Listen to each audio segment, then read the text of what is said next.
Assalamualaikum warahmatullahi wabarakatuh. Wahai sahabatku dan teman-teman semua, semoga selalu dalam keberkahan, kesehatan, kedamaian, kebahagiaan, kemakmuran, dan jalan lakon kehidupan yang senantiasa dalam ridho Tuhan. Sekarang mari kita bersama-sama memahami dan berkontemplasi sejenak untuk mempelajari makna yang terkandung dalam Al-Quran sebagai pedoman hidup kita dengan menghadirkan kesadaran batin jiwa terdalam. Aktifkan hati untuk mudah memahaminya, lepaskan ego pikiran yang bisa menjadi penghalang. Di video kedua tafsir kontemplatif ini, kita akan mencoba memahami lagi makna yang terkandung dalam surah Al-Baqarah ayat 151. Dalam ayat ini Allah Subhanahu wa Ta'ala ingin mengatakan kepada umat manusia, khususnya yang beriman, tentang alasan kenapa mengutus seorang utusan atau rasul, yaitu untuk membacakan ayat-ayatnya, lalu fayuzakkikum. Rasul itu datang untuk menyucikan, dan baru kemudian wa yu'allimukum, Rasul itu akan mengajari. Bila diperhatikan di sini susunannya, kenapa Allah mendahulukan kata yuzakkikum yang artinya menyucikan, baru kemudian kata wa yu'allimukum? Pasti di sini ada rahasianya. Kenapa seperti itu susunannya? Sementara kebanyakan yang terjadi adalah mengajar dulu, baru kemudian menyucikan. Maksudnya, hasil dari sebuah pengajaran itu, aplikasi dan realisasinya adalah dapat menyucikan jiwa atau at-tazkiyah an-nafs. Sebenarnya Allah hendak menyampaikan apa di sini, atau rahasianya apa? Sahabatku dan teman-teman semua, ketika memahami ayat ini harus disadari bahwa bukanlah hanya sekedar masalah urutan, tetapi lebih pada apa yang primer. Dalam ayat ini yang primer tentu adalah penyucian atau purification atau at-tazkiyah an-nafs. Sementara pengajar adalah tahap sekunder.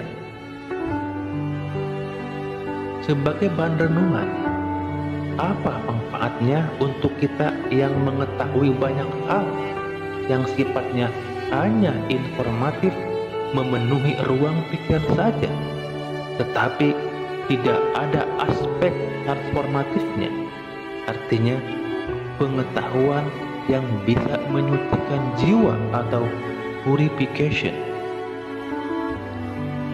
Sebab jika pengajaran itu sifatnya informatif saja, justru akan mudah terjebak pada ketidaksadaran atau ignorant dan berpeluang pada penyalahgunaan pengetahuan yang dimilikinya. Jadi dalam ayat ini Allah Subhanahu wa Ta'ala mau menyampaikan bahwa tugas utama seorang nabi dan rasul itu adalah untuk menyucikan, tentunya menyucikan jiwa dari nafsu, ego, pikiran, dan penyakit-penyakit jiwa lainnya, serta ketidaksadaran yang membuat lalai kepada Tuhan. Pada ayat ini, sebelum Allah berkata tentang penyucian, Allah berkata tentang membacakan ayat-ayat. Yatlu alaikum ayatina. Di sini Allah ingin menyampaikan bahwa bukan hanya sekedar membaca saja, tetapi ketika membaca itu selalu ada kaitannya dengan penyucian atau purification. Renungannya, bagaimana ketika kita membaca ayat-ayat Allah, baik yang ada di dalam Al-Quran, di dalam diri kita, juga yang ada di alam, lalu kemudian dapat menyucikan jiwa kita. Jadi, apa hubungannya antara membaca dan menyucikan?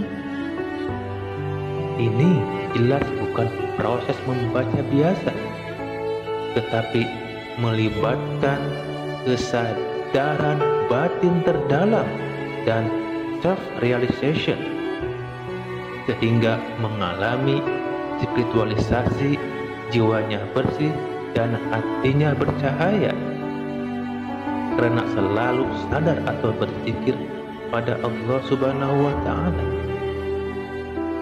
Sahabatku dan teman-teman semua, demikianlah renungan sejenak mengkontemplasikan salah satu ayat Al-Quran yang sangat singkat sekali.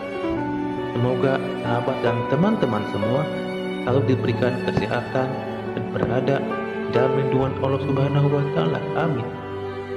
Sampai jumpa di renungan kontemplasi tafsir Quran berikutnya. Wassalamualaikum warahmatullahi wabarakatuh.